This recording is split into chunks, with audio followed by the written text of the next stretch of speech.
Hey, great to have you here. So today we're going to be talking about the new Until Dawn movie, directed by David F. Sandberg. For the premise of this movie, it pretty significantly differs from the game, if you're familiar with that at all. So we start the movie off with this girl, Melanie, who's trying to escape from this masked killer, and she ultimately gets killed, which, funnily enough, I think I predicted that would happen as far as the opening in my trailer breakdown. We then fast forward to Mel's sister, named Clover, and her 4 friends, who are looking for Mel where she was last seen at this gas station.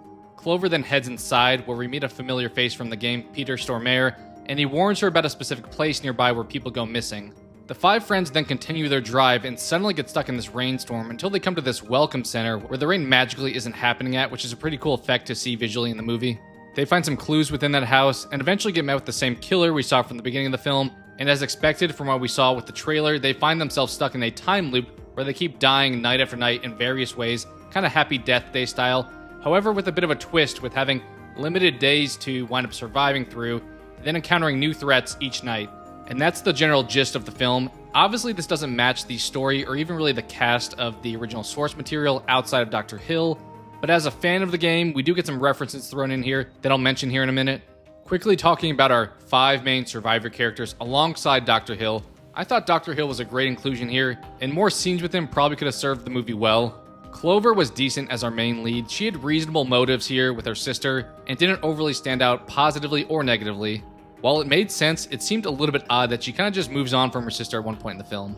Megan was probably my least favorite character in the movie. As with most of these characters, she seemed a bit like a trope here, being the group's spiritual guide that felt it was only really included to have a specific scene where she winds up getting possessed. Max I wasn't a big fan of either. He pretty much just chased Clover around the entire movie trying to save her, but I will say I tolerated him a lot better than the trailer made it seem like I would. Nina I thought was pretty cool as a character, but there's a scene where she just stabs her boyfriend, which felt very odd because if they wound up somehow making it until dawn that night, then he would just wind up being dead, so not the smartest move there. Abel was probably my favorite of the bunch. More often than not, he seemed pretty logical throughout the movie, even if he was a little bit selfish at times, but that also kind of made sense because he was the newest member of the group. Looking at some of the pros and cons, starting with the pros, the first one I'll have is, while I wish we had a little bit more, I was a fan of the Easter eggs that I did notice in the movie.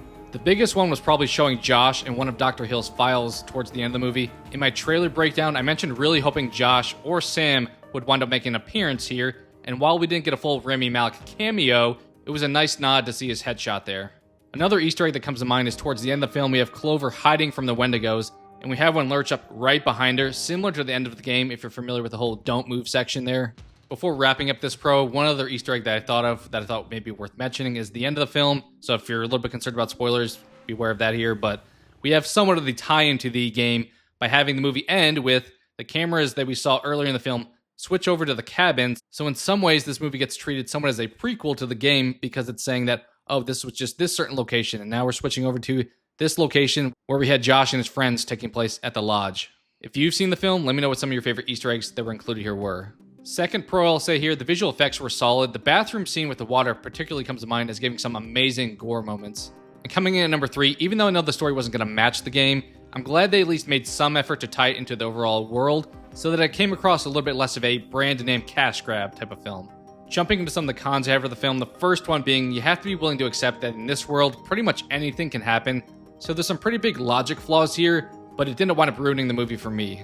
For example, we have this big, intimidating guy who doesn't react to any kind of attacks earlier on in the movie, but in the end, he's suddenly weak on the final night, and maybe there's some lore behind why that's the case. Maybe the group is finally working as one and believing in each other. It feels like some maybe a little bit goofy reasons behind that, but it felt a little odd that he was just kind of an overwhelming dominant presence, and then suddenly they're able to just take him out with ease. Or another one being Megan, one of the girls, leaves the group on what seemed to be the 12th night while the others wound up dying. And then on the 13th day, the 4 other ones are back together and we don't have Megan there. But I'm not really sure how if Megan didn't die on the 12th night, why wasn't she removed from the cycle of trying to stay alive until dawn? Why weren't they just kind of left there and stuck without her being there at that point? Not really sure what the logic was there because from what I could tell from the movie, she survived the prior night and followed Dr. Hill afterwards. And they wake up the next day, but you would think maybe that would then make them stuck in the cycle and she would have escaped, but not really sure the explanation there. Let me know your thoughts there. Maybe there's something I may be missing as far as the timeline. Maybe she was on the 13th day already when they were all on the ground. Not positive there. Either way, it pretty much comes down to if you think about the movie too much, you're going to wind up having a lot of problems with it. The second con that I'll mention for the film is partway through the film, we get a bit of a time skip and miss out on experiencing some of the other nights other than through a camera lens. And I get that 13 straight nights of dying could wind up being stale or too long for a movie, but it felt a little bit jarring and out of nowhere with how they decided to handle it ultimately. It kind of just felt like we fast forward the story and you had to be like, wait, okay, that's what happened? Alright. Third con that I'll mention, the movie was a little bit jump scare reliant here. I know the game has QTEs and things popping out, so it kind of matches that vibe, but they probably had a few too many of those moments here. And before wrapping up the cons section, one additional point that I'll mention here, I felt who would ultimately survive the film felt pretty obvious based on foreshadowing dialogue that we frequently got thrown around earlier in the movie. Before jumping into a final rating similar to some of the other films I've reviewed, we'll cover 5 different areas, just recapping my thoughts in each of those areas before jumping to that final score. So the first one being the plot. I thought the idea was cool of being trapped in this separate realm ultimately, and it reminded me a little bit of Evil Dead 2013, where they're facing this evil foe and have a pretty reasonable excuse for not being able to leave the area. The execution in the second half of the movie was a little bit weaker for me though, so I'll give this one a 3 out of 5. Jumping into an entertainment score, the action and tension throughout the movie was pretty effective at keeping my attention, and I was intrigued with what was going on in this world, wanting to see what would happen next, so I'll actually give the entertainment value here a 4 out of 5. Then looking at the gore score for the film, I'll also give this one a 4 out of 5. We had people get stabbed, run over, blown up, and so forth. When it came to kills, across the board it wasn't over the top, but some scenes definitely get quite bloody. For a scare score, I'll give this one a 3 out of 5. We didn't get long moments of tension build up too often, and we more frequently opted for quick, cheap jump scares of people popping out. And then finally, for rewatchability, I'll give rewatchability a 3 out of 5 here. It's something you could definitely throw on when it comes to streaming, and if you're a fan of the franchise, maybe you'll uncover more lore on repeated viewings. And for a final overall rating for the movie, I'm going to give Until Dawn a 6 out of 10. I debated going with a 7, but 6 probably makes more sense for now. This movie definitely falls in the category of something I wouldn't say is a great movie or overly recommend to people, but it's one I liked somewhat in a guilty pleasure type of way. And I'll add that being a fan of the IP probably helps out a lot with that, although sometimes people that are fans are overly critical, but for some reason in this instance, I really wasn't. A big reason for that may be because I went into the movie kind of knowing that it wasn't going to line into the games too much, and on top of that, I've seen a lot of negative feedback, so I kind of went into the movie with certain expectations that ultimately got probably a little bit exceeded if I'm being honest. There were some moments in the film that felt like 5-minute horror stories that you would find on something like YouTube, but then others that made the movie feel like a more cohesive, high-budget production.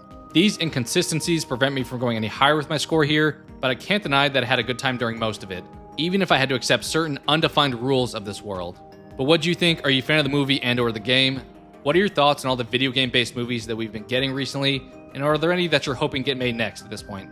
Let's talk all things Until Dawn and video game adaptations in the comments below. Thank you so much for watching, and I hope to talk to you again soon.